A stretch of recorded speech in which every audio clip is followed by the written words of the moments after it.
थोडं जास्तच स्टंटबाजी आहे यांची. ब्राउनिश दिसत आहेत, बट जेव्हा पाऊस असेल इकडे तेव्हा ह्याची ग्रीनरी किती सुंदर वाटत असेल.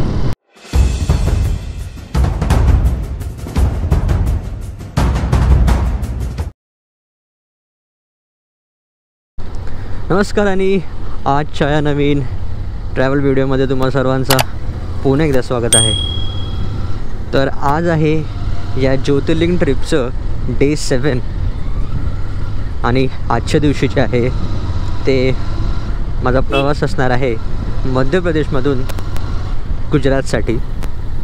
आपण गेले 7 दिवसांमध्ये महाराष्ट्र आणि MP चे 5 जे प्रमुख ज्योतिर्लिंग आहेत 12पैकी ते कवर केले. आणि आता जो नेक्स्ट स्ट्रेच असणार आहे तो असणार आहे गुजरातसाठी. तर आता इथून ज्या अरे दादा माझं दर्शन घेऊन झालं आहे. ओके तर आता आपला जो नेक्स्ट जो आपण ज्योतिर्लिंग विजिट करणार आहोत तो आहे नागेश्वर. त्याला नागनेश्वरसुद्धा म्हणतात काही जागेवरती. आणि हे आहे गुजरातमध्ये द्वारकाजवळ. द्वारकापासून एक 15-20 किलोमीटरच्या डिस्टन्सवरती असेल. पण सर्वात मोठी गोष्ट म्हणजे उज्जैनपासून ते नागेश्वर जे आहे ते 900 किलोमीटर आहे. आणि एका स्ट्रेचमध्ये हा संपूर्ण 900 किलोमीटरचा पट्टा क्रॉस करणं डे टाईममध्ये तरी ॲटलिस्ट पॉसिबल नाही. त्यासाठी आपल्याला रात्री देखील ड्राईव्ह करावं लागेल. बट आत्ताच सकाळच्या वेळेला इथे टेम्परेचर आहे 12 डिग्रीज आणि रात्रीच्या वेळेस ऑब्वियस आहे तो टेम्परेचर ड्रॉप होणार. सो त्या थंडीत बाईक चालवण्यापेक्षा थोडं 900 किलोमीटरचा मी डिसाईड केले की गुजरातमध्ये सुरेंद्रनगरजवळ एक स्टे घ्यायचा. मी जो आपला 900 किलोमीटरचा जो डिस्टन्स होता त्याला मी 2 पार्ट्समध्ये डिवाईड केलं आहे. आजच्या दिवशी जे आहे ते आपण 600 किलोमीटर कवर करणार आहोत, ज्याला अजून 10 तास लागणार आहेत. आता सकाळचे 7:30 वाजले आहेत. सो जरी मी एक जेवणासाठी वगैरे ब्रेक घेतला तरी तो तासाभराचा ब्रेक असेल. सो 11-12 तासाचा प्रवास असेल. सो आता 7:30 झालेत तर ॲटलिस्ट सनसेटच्या टाईमला 6-6:30 7च्या टाईमला मी तिथे पोचेन या अपेक्षेने जे आहे ती मी आज लवकर निघालो. नाहीतर रोज मला निघायला 8:30 वगैरे वाजतात. आणि इथेच इतका धुका दिसतं तुम्हाला समोर जे सनराईज होतो आहे. ओके तर जसं मी म्हणत होतो की सुरेंद्रनगर जे आहे ते इथून 600 किलोमीटरच्या डिस्टन्सवरती आहे. आणि असं स्पेसिफिक नव्हतं की सुरेंद्रनगरलाच राहायचं करून, कारण की मला मॅक्सिमम डिस्टन्स जे आहे ते कवर करायचं होता. आणि आय थिंक 10-11 तास हे मॅक्सिमम एका दिवसामध्ये आपण डे टाईममध्ये ॲटलिस्ट कवर करू शकतो लवकर सकाळी निघून. सो हेच प्लॅन होतं. आणि मग तिथून जे आहे ते पुढचा 300-350 किलोमीटरचा जो नागेश्वरपर्यंतचा प्रवास आहे तो करण्याचा. फक्त वाव इथं तुम्हाला धुकं दिसत असेल किती साठलं आहे. ते साठलं नाही, झालं आहे बेसिकली. सकाळची वेळ आहे. तर फक्त एकच इश्यू झाला आहे या नागेश्वर जवळच्या ज्योतिर्लिंग जवळचं. हे म्हणजे की आयडियली आधी प्लॅन माझा असं होतं की द्वारकाजवळ जे आहे ते स्टे घ्यायचं, हॉटेल वगैरे घ्यायचं. बट आज ज्या दिवशी मी हा व्हिडिओ शूट करतो आहे ते आहे 23 डिसेंबर आणि आज आहे सॅटर्डे. आणि 25 डिसेंबर जी नाताळची सुट्टी आहे ती मंडेला आहे. सो एक 3 दिवसांचा एक मोठा लाँग विकेंड आहे. ते सुद्धा इयर एंडला आलेलं आहे. सो मोस्टली जे द्वारका किंवा हे जो मोठी पर्यटन स्थळं आहेत, मोठी पर्यटन स्थळं आहेत तिथे आयदर जे नॉर्मल रूम जे 1000 वगैरेला मिळतात ते प्राईस हाईक झाली आहे 4000-5000पर्यंत. ऑर एल्स बुकिंग पूर्णपणे फुल आहेत. सो हेच एक इश्यू झालं आहे की मला द्वारकाच्या जवळ कुठे स्टे नाही मिळालं आहे. पण द्वारका सिटीच्या थोडं आउटस्कटला आपण म्हणू शकतो तिथे स्टे मिळालं आहे. जिथून नागेश्वर मंदिर जे आहे ते आय थिंक 25 का 30 किलोमीटरच्या डिस्टन्सवरती आहे. मीन्स जे डिस्टन्स जो होता आयडियली द्वारकापासून तो डबल झाला आहे. हे तुम्हाला आता धुकं दिसत असेल या रोडवरती. ऑब्व्हियसली 12 डिग्रीजमध्ये जर आपण सकाळी सकाळी बाईक चालवतो तर ह्या सगळ्या गोष्टी दिसणारच आहेत. आणि एक प्रॉफिट आहे की या रायडिंग जॅकेटचं, की यामुळे ॲटलिस्ट थंडी तरी लागत नाही आहे. हात ऑलमोस्ट सुन्न पडलेत ग्लव्स घालून देखील, बट ॲटलिस्ट या रायडिंग जॅकेटमुळे एवढी थंडी लागत नाही अंगाला.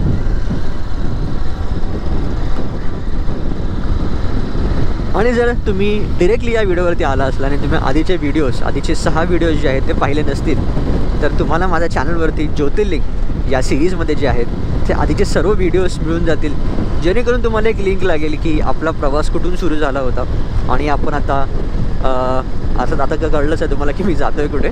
बट पुढचा प्रवास देखील ते तुम्हाला एक आयडिया येईल की आपला बाकीचा प्रवास जो असणार आहे तो कसा असेल ते. आणि जर तुम्ही आतापर्यंत त्या चॅनलला सबस्क्राईब केलं नसेल तर नक्की त्याला सबस्क्राईब करा आणि बेल नोटिफिकेशनसुद्धा प्रेस करा, जेणेकरून जेव्हा या सिरीजच्या किंवा कुठल्याही पुढे जेव्हा व्हिडिओज अपलोड होतील तेव्हा तुम्हाला नोटिफिकेशन मिळत राहील. आता मला आजच्या दिवसाचा ब्लॉग, मोठो ब्लॉग बेसिकली इतका मॅनेज करायचा आहे. 10 तासाचा प्रवास आहे. सो नेमक्या गोष्टी दाखवायच्या आहेत, प्रॉपरली दाखवायच्या आहेत. तर बघा, पाहूया की आपला आजचा जो संपूर्ण प्रवास आहे तो कसा होता.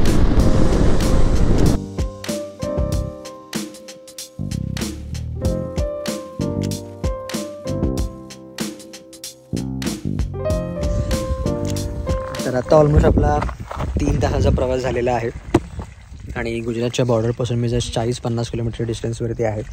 इनिशियल 1 तास जो होता तो ऑलमोस्ट जो रोड होता तो मला मुंबई गोवाला कॉम्पिटिशन दिला असा रोड होता. नवीन रोडचं काम चालू होतं त्यामुळे थोडा रोड खराब होता.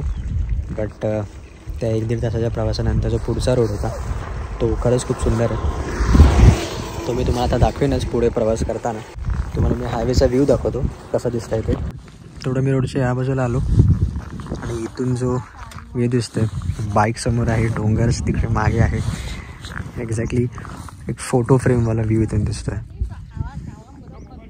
तर मी जे ड्रोन शॉट्स घेतलेस ते तुम्ही एन्जॉय कराच, तोपर्यंत आपण पुढच्या प्रवासाला लागेल.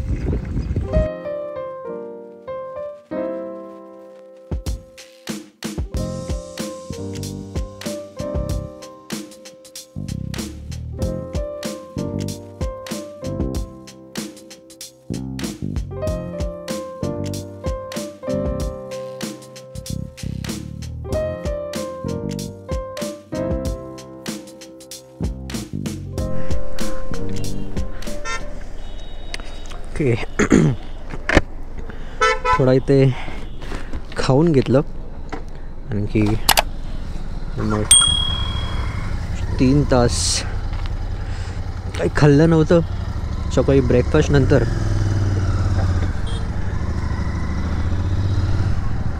आणि आता डिरेक्टली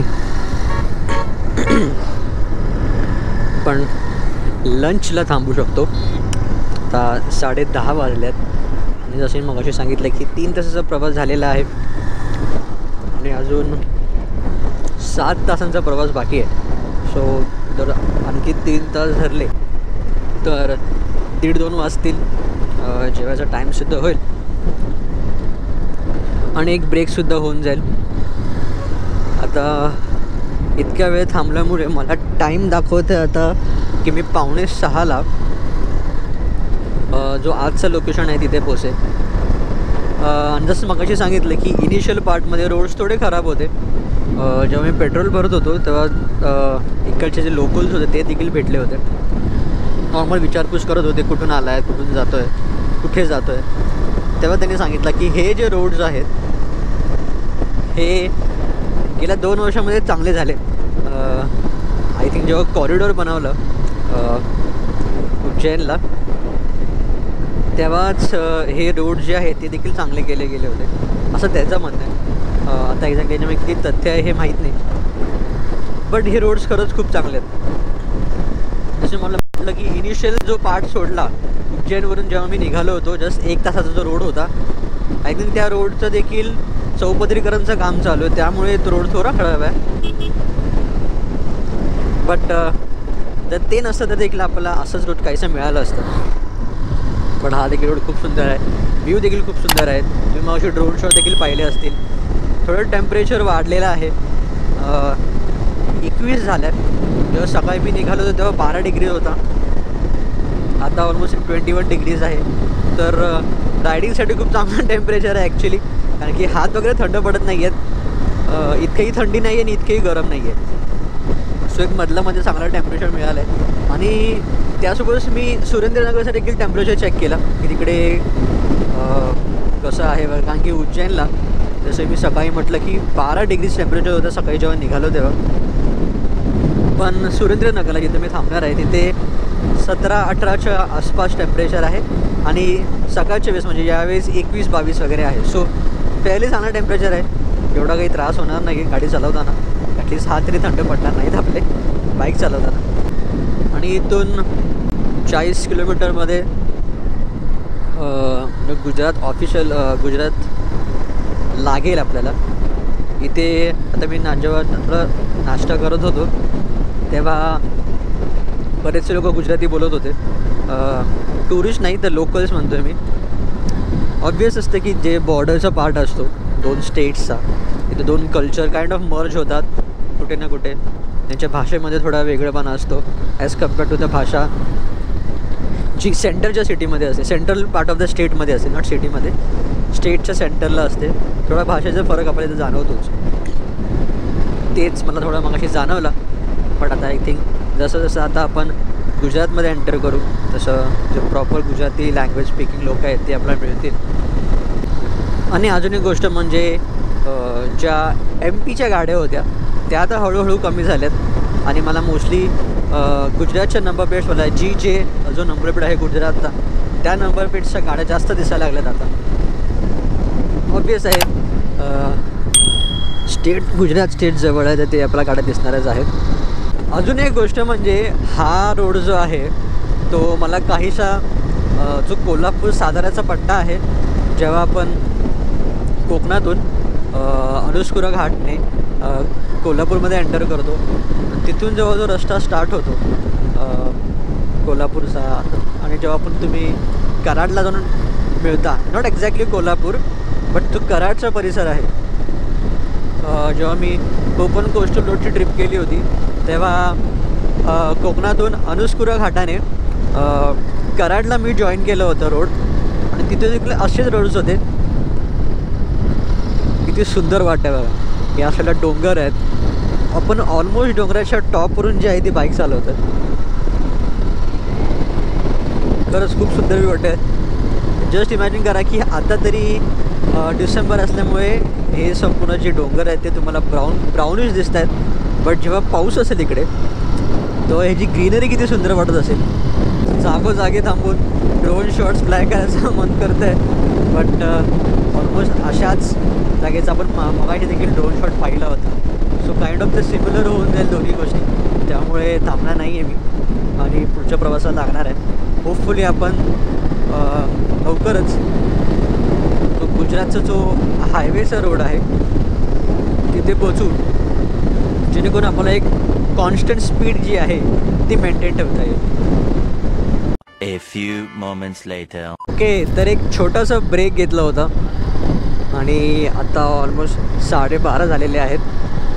5 तासांचा प्रवास जो आहे तो आपला कंप्लीट झाला आहे आणि अजून 250 किलोमीटर जे आहे ते प्रवास करायचे आहेत. अपेक्षा थोडं वेगळं वातावरण आहे, खूप जास्त गरम आहे. मला वाटलं होतं की तो थंडावा असेल बट गरमी थोडी जास्तच आहे आणि तो ऊन देखील खूप हार्श आहे. एक्सपेक्टेड नव्हतं की इतकं ड्रास्टिक चेंज असेल मध्य प्रदेश आणि गुजरातच्या वेदरमध्ये. मला वाटलं होतं की थोडा इनर मोस्ट पार्ट जो आहे तो मध्य प्रदेश आणि गुजरातच्या बॉर्डरवाला होता तो थोडा थंडावा असेल, बट तसं इथं अजिबात नाही आहे. जसं मी म्हटलं की अजून 250 किलोमीटरचा प्रवास आपला बाकी आहे. 12:30 झाले आहेत, अजून 5 तासांचा प्रवास आहे. तर 2 ब्रेक्स घ्यावे लागतील. एक म्हणजे एक लंचसाठी ब्रेक घ्यावा लागेल आणि त्यानंतर मे बी 1 तास वगैरे जेव्हा पेंडिंग असेल तेव्हा दुसरा ब्रेक आणि मग थर्ड आणि मग एंडला जो आहे तो आपण सुरेंद्रनगरला पोचू. रोड्स खूप चांगले आहेत. जेव्हापासून मी हायवेला जॉईन झालो आहे तेव्हापासून आय थिंक गेल्या 1-1.5 तासापासून मी या हायवेवरती गाडी चालवत आहे. तो रोड्स बऱ्यापैकी चांगले आहेत. हे मला थोडे आपले जो कोल्हापूरचा जो हायवे आहे तो गोव्याला जातो त्या रोडची काहीशी आठवण करून देतं. तसेच रोड्स आहेत प्रॉपर. 4 लेन रोड आहेत, 2 जाण्यासाठी 2 येण्यासाठी. आणि प्रॉपर स्पीडही मेंटेन करता येते इकडे. ते एक मला थोडे ऑप्शन्स खाण्याचे ऑप्शन्स जे आहेत ते हायवेला लागून इतके मला दिसत नाही आहेत जितके आपल्या साईडला असतात. मी काय कंपॅरिझन बेसिकली करत नाही आहे, बट जे मला दिसते ते मी शेअर करतो. मोस्टली एवढे ऑप्शन जास्त नाही आहेत. फक्त जेव्हा एखादा सिटी जवळपास येतं तेव्हा जे ते जे रेस्टॉरंट्स वगैरे आहेत हायवेच्या बाजूला लागून ते दिसतात. बट अदर दॅन दॅट जास्त एवढे ऑप्शन दिसत नाही आहेत. मोस्टली रेसिडेन्शियल एरिया जास्त दिसतं या हायवेला लागून.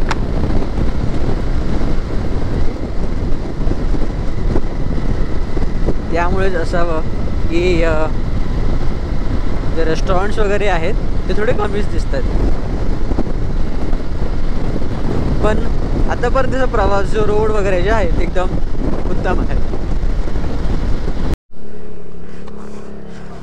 ओके, सो आता ऑलमोस्ट 3:18 झालेले आहेत आणि रेस्टॉरंटच्या शोधमध्ये हॉटेल जनपथ हे रेस्टॉरंट मिळालं फायनली 1 तासाच्या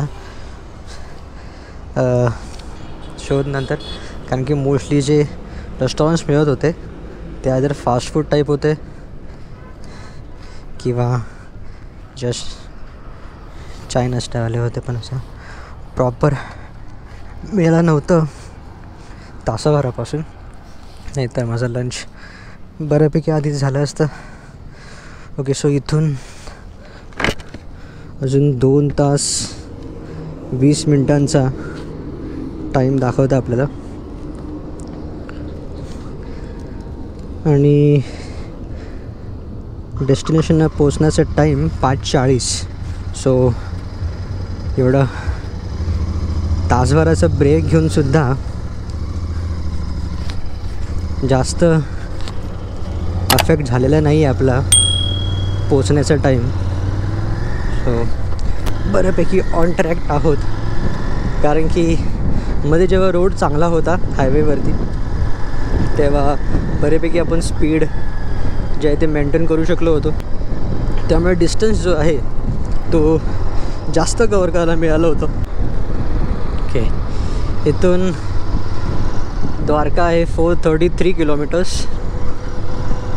सो अल्टिमेटली आपला एंड स्पॉट जो आहे तो द्वारकाचा आहे. बट सुरेंद्रनगरमध्ये आपण एक हॉल्ट घेऊन जे आहे ते जाणार आहोत. जे हॉटेलचे ओनर होते त्यांना मी विचारलं की या रूटवरती इतके रेस्टॉरंट्स जास्त मिळाले नाही करून. तर तेच म्हणाले की हा जो ब्रिज आता आपण क्रॉस केला या ब्रिजचे पुढे तुम्हाला बरेच रेस्टॉरंट्स मिळतात. आता बघा लेफ्ट साईडला माझ्या एक फॅमिली दिसलं आहे की या ब्रिजच्या पुढे बघा इथेसुद्धा रेस्टॉरंट दिसलं आहे. सो या ब्रिजच्या पुढेच रेस्टॉरंट जास्त आहेत. लेफ्ट साईडलासुद्धा आहेत. आधी रेस्टॉरंट्स इतके अवेलेबल नाही आहेत. मे बी त्यामुळे गेल्या आय थिंक मी 1.5 तासापासून रेस्टॉरंट शोधत होतो. कारण की मला नॉर्मली 2 वाजता जेवायचं होतं आणि आता ऑलमोस्ट 3:15 झाले होते. एनिवेज, तर जसे मगाशी म्हटलं की डेस्टिनेशनला पोचायचा टाईम 5:40चा आहे आता तरी. आणि सकाळी जेव्हा 7:30 वाजता मी राईड स्टार्ट केली होती तेव्हा 10 तास दाखवलं होतं. सो 7:30पासून जर 10 पकडले तर 17:30 होतात, 5:30. सो ऑलमोस्ट ऑन टाईम आहोत आपण. इतके हॉल्ट्स वगैरे घेऊनसुद्धा लंचला मध्ये मध्ये ब्रेक घेतले होते 10-10 मिनटांचे, ते घेऊनसुद्धा.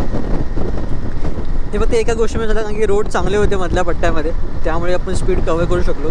बट जो लास्ट पॅच होता जिथे मी आता म्हटलं की मी रेस्टॉरंट शोधत होतो, तो खूप खराब होता. मोस्टली तो मला इंडस्ट्रियल एरिया वाटला, जिथून गुगल मॅप्सने मला आणलं. कारण की खूप सारे कंपनीज होते त्या रोडवरती आणि जे पण नॉर्मल दुकानं होते ते सर्व ट्रेडिंगची दुकानं वगैरे होती, मार्बल्स अँड ऑल एक्सेट्रा, तसली दुकान जास्त होती तिकडे. सो मे बी त्यामुळे मला असं वाटतं की तो पूर्ण एरिया जो होता तो इंडस्ट्रियल जास्त होता. रेसिडेन्शियल खूप कमी होतं तिकडे, बट येस इंडस्ट्रियल एरिया जास्त होता तिकडे. सो 2 तास अजून आपले पेंडिंग आहेत आजच्या प्रवासाचे. आणि यासोबत मला एक आता जर टाईम आहेच आपल्याकडे तर एक मला आज किस्सा आठवला. एक मग अशीच किस्सा आठवलेला, मी विचार केला की लंच केल्यानंतर तो सांगेन. जर तुम्ही माझा ग्रीष्णेश्वरचा व्हिडिओ पाहिला असेल, तुम्हाला स्क्रीनवर दिसत असेल, तर तिकडे मी म्हणालो होतो की मंदिराच्या आत एंटर करताना आपल्याला कमरेच्या वरचे कपडे जे आहेत ते काढावे लागतात पुरुषांसाठी. सॉरी, मंदिराच्या आत नाही, मंदिराच्या आत तुम्ही नॉर्मल कपड्यामध्ये एंटर करू शकता. पण जर तुम्हाला गर्भगृहात जायचं असेल, म्हणजे जर तुम्हाला शिवपिंडाला हात लावायचा असेल किंवा जवळून पाया पडायचा असेल, तुम्हाला कमरेवरचे कपडे जे आहेत ते काढावे लागतात. तर आता आय थिंक डिसेंबर महिन्यामध्ये खूप साऱ्या मुलांचे पिकनिक्स झाले शाळेतल्या. कारण की जेव्हा मी भीमाशंकरला होतो तिथे देखील एक स्कूल बस चाललेली होती, ज्यामुळे मुलं खूप सारे होते. त्र्यंबकेश्वरला होतं तेव्हासुद्धा हेच होतं, आणि जेव्हा मी ग्रीष्णेश्वरला होतो तेव्हासुद्धा हीच होतं की खूप सारी मुलं होती स्कूलची, मोस्टली 8वी-9वीमधली असतील. तर त्या सर्वात पहिलं म्हणजे तर आतमध्ये फोन्स अलाउड नव्हते आणि फोन आपल्याला बाहेरच ठेवावे लागणार होते. सो त्यामुळे कसं बसं करून त्यांच्या जे टीचर्स होते त्यांच्याकडे फोन दिले आणि ही मुलं आत आले. आता कॉमेडीची गोष्ट अशी होती की त्यांना हा रूल माहीत नव्हता की कमरेवरचे कपडे गर्भगृहात जाताना काढावे लागतात. पण शाळेची पिकनिक म्हटलं ती मुलं आणि मुली दोन्ही आल्या. सो त्यांना त्या मुलींसमोर कपडे काढायला लाज वाटत होती आणि मग सर्व जे मुलं आहेत ते मंदिराच्या बाहेर पळाले. हे तर झालं मुलांचा किस्सा. तर जेव्हा ही मुलं बाहेर पळत होते मंदिराच्या, तेव्हा जे त्यांचे टीचर होते माझ्या मागेच उभे होते लाईनमध्ये, त्यांनी पुढच्या मुलींना विचारलं हे मुलं पळत का आहेत तर त्या मुली हसतच म्हणाल्या की त्यांना कपडे काढायला सांगितले. तर हे ऐकून त्या टीचरला आधी राग आला की काय हे फालतूपणा चालू आहे की कोण कशाला कपडे काढायला सांगेल यांना वगैरे. पण नंतर त्यांना मी सांगितलं की मंदिराचा नियम आहे की जर तुम्हाला गर्भगृहात जायचं असेल तर कमरेवरचे कपडे काढावे लागतात. त्यांना आधी हे खरं वाटलं नाही, त्यांनाही वाटलं की मी मस्करी करतो, पण मी म्हटलं नाही हे इकडचा नियम आहे. आणि मग ते देखील त्या लाईनमधून बाहेर पडलं. सो मी आय थिंक मागच्या कित्येक व्हिडिओमधून पण हेच सांगायचा प्रयत्न करतो की आपण जेव्हा कुठलाही रिलिजियस प्लेसवर जातो तेव्हा तिकडच्या इतिहास आपण जाणून घेतला पाहिजे, तिकडचे नियम वगैरे काय आहे ते जाणून घेतले पाहिजे ते जाण्याच्या आधी, जेणेकरून मग हे असं होत नाही. कारण की त्या मुलांनी शेवटी दर्शन घेतलंच नाही आणि त्या टीचर्सनी तर घेतलं नाहीच. आय थिंक त्यातले जर 25-30 पोरं असतील तर त्यातले फक्त 5-10 मुलांनी दर्शन घेतलं. ते पण जेव्हा त्या मुली ज्या होत्या त्या दर्शन घेऊन बाहेर पडल्या तेव्हा. सो हे असं कॉमेडी अफेअर चाललेलं आहे त्या मंदिरामध्ये त्यावेळेस. आणि मेनली गर्दी नव्हती म्हणून हे सगळं मजा मस्ती चालू होती. पण मी जसं आधीही म्हटलं आणि आताही म्हणतो की जेव्हा आपण कुठल्या अशा ऐतिहासिक जागेवर जातो, ऐतिहासिक असो किंवा धार्मिक असो, तिकडचे थोडं आधी डेटा कलेक्ट करावा, हिस्ट्री कलेक्ट करावी किंवा तिकडचे नियम वगैरे आहेत ते थोडे कलेक्ट करावे. आपल्याकडे गुगल आहे, इंटरनेट आहे, यूट्यूब आहे, या माध्यमातून सर्व माहिती जी आहे ते आपल्याला मिळतच राहते. थोडं शोधून थोडं माहिती गोळा करून गेलं तर अशी काही सिच्युएशन्स होत नाहीत.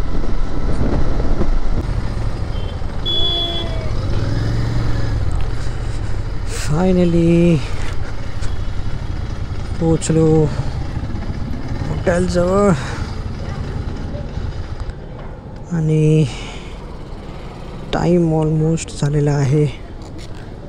आय डोंट नो की राईट साईडचं हॉटेल आहे की लेफ्ट साईडचा, बट पाहूया. टाईम बस 5:13 झालेले आहेत. सो बऱ्यापैकी चांगल्या टाईमवरती पोचलेलो आहे. तर पटकन आपण रूममध्ये जाऊया आणि मग पुढचा व्हिडिओ जो आहे तो कंटिन्यू करूया. ओके, तर आता मी जस्ट फ्रेश होऊन आलो आहे आणि माझी जेव्हा मोटर ब्लॉग संपवलं तेव्हा समोर ऑलरेडी हॉटेलच्या समोर एक एक्झिबिशन चालू होतं, त्यामुळे खूप ट्रॅफिक होता. त्यामुळे ठरवलं की वरती जाऊन रूमवर जाऊनच जे आहे ते व्हिडिओचं एंड करूया. मला मगाशी रिअलाईज झालं की हा जो डिस्टन्स आपण कवर केला तो ऑलमोस्ट मुंबई गोवाचा डिस्टन्स आहे 600 किलोमीटरचा, आणि तो आपण आज 10 तासामध्ये क्लिअर केला. रोड्स खूप चांगले होते. जर तुम्ही या रोडने यायचा प्लॅन करत असाल तर रेकमेंड करेन की नक्की या. फक्त एक मध्ये एक छोटासा पॅच होता, तिथे मी तुला मगाशीच सांगितलं होतं तुम्हाला की मे बी ते इंडस्ट्रियल एरिया होता म्हणून थोडे रस्ते खराब होते, पण नंतरला 6 लेन रोड प्रॉपरली होता.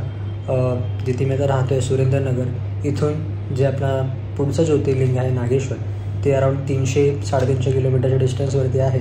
तर नेक्स्ट व्हिडिओमध्ये आपण इथं ट्रॅव्हल करणार आहोत आणि अर्थातच त्यामध्ये दर्शन देखील घेणार आहोत. जर तुम्ही आतापर्यंत संपूर्ण व्हिडिओ बघितला असेल तर नक्की व्हिडिओला लाईक करा, शेअर करा. आतापर्यंत संपूर्ण ज्योतिर्लिंगचे व्हिडिओज जर अपलोड झालेले असतील तर तुम्हाला ज्योतिर्लिंग या प्लेलिस्टमध्ये माझ्या चॅनलवरती सर्व व्हिडिओज जे आहेत ते मिळून जातील. ते देखील तुम्ही नक्की चेकआउट करू शकता. आणि त्यासोबतच मी हा व्हिडिओ इथे संपवतो. आपण पुन्हा एका नवीन व्हिडिओमध्ये लवकरच भेटूया. माझ्यासाठी तर ते उद्याच आहे, पण तुमच्यासाठी नेक्स्ट वीक ते व्हिडिओ लवकरच येईल.